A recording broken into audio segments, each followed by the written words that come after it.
Next, I'm going to import a bunch of clips.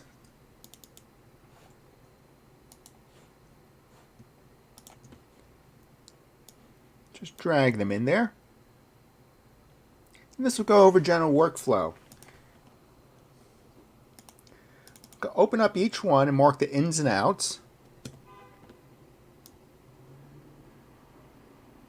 Let's say, without really watching it, this seems interesting. Tilde key. For the record player, let's see if anything interesting happens other than it spinning around over and over again. There's some shakier moments. Maybe I need a little shaking on this. So here to here. Marking the in, I key, out, O key, tilde. Making sure there's my ins and out for this one. There's one for there. I'll come back to that in a moment. Here's a barn sequence.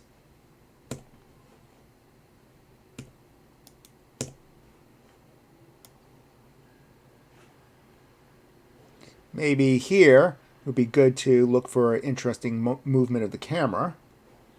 This last part looks a little boring. This seems a little more interesting. In, I, out,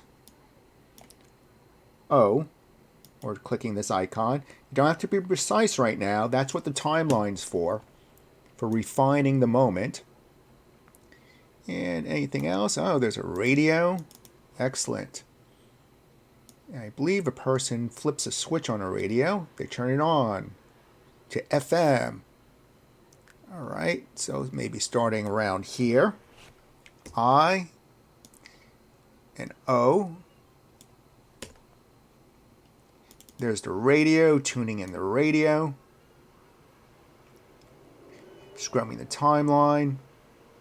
All seems almost the same. So I to O. And then coming to this person who should be laughing.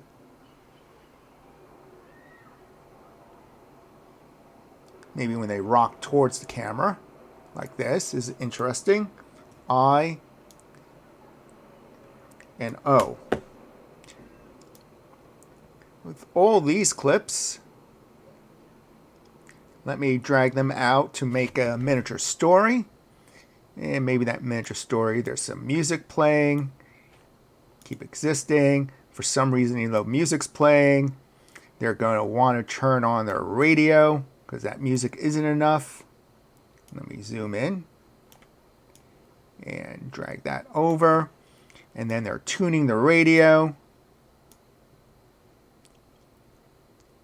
And all this was taking place in a barn. And so I'll hold down the Control key and drag that to the start of the story. I'm pushing everything else over.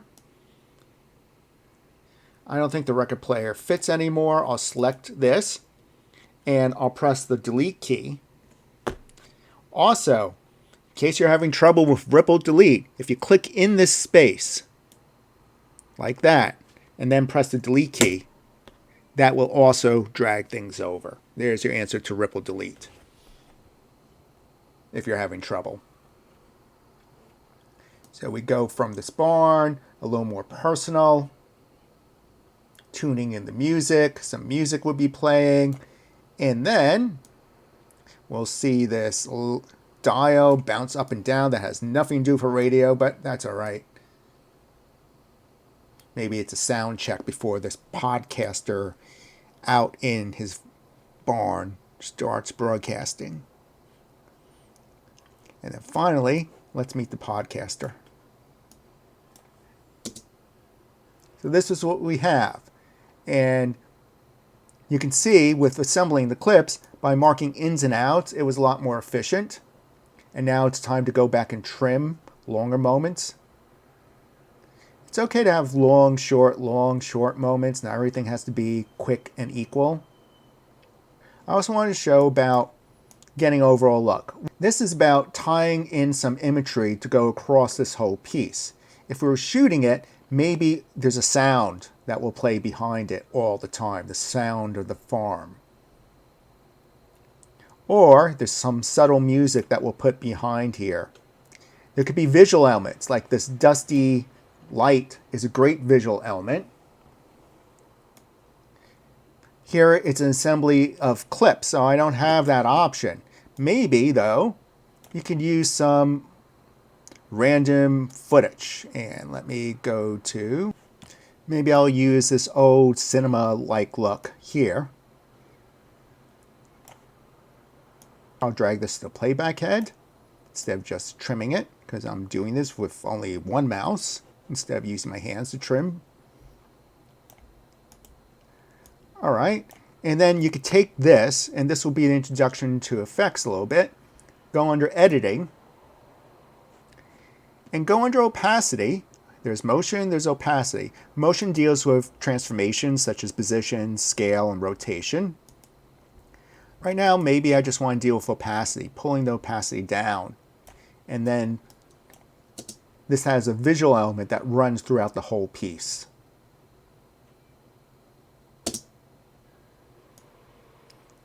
Another way to play with this element would be to increase the opacity again and then play with the blend modes. Multiply is a good one. Also, screen,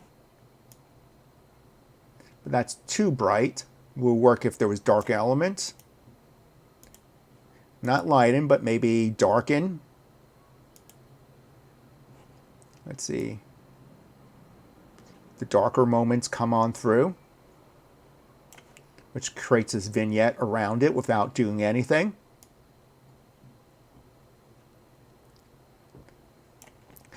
I included this element, and so this will add a little visual coherency to it. Also, I included some other color patterns like this. Maybe instead of going with this vintage look, using some multiplier with this, we'll have this color motion going throughout the piece. And I just use multiply. You can use lighten. Let me play that one.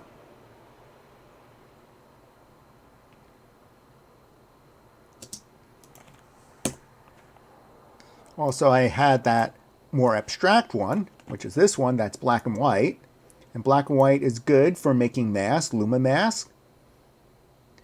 We'll see that in future lessons here. Maybe using multiply. And hitting play. Seems a little distracting. You can play with the opacity of that once you use a multiplier. So it's not so extreme like this.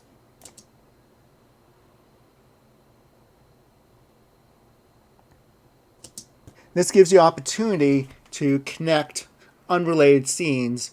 One way to do it is using sound. The other way is to use a visual that connects all the scenes together.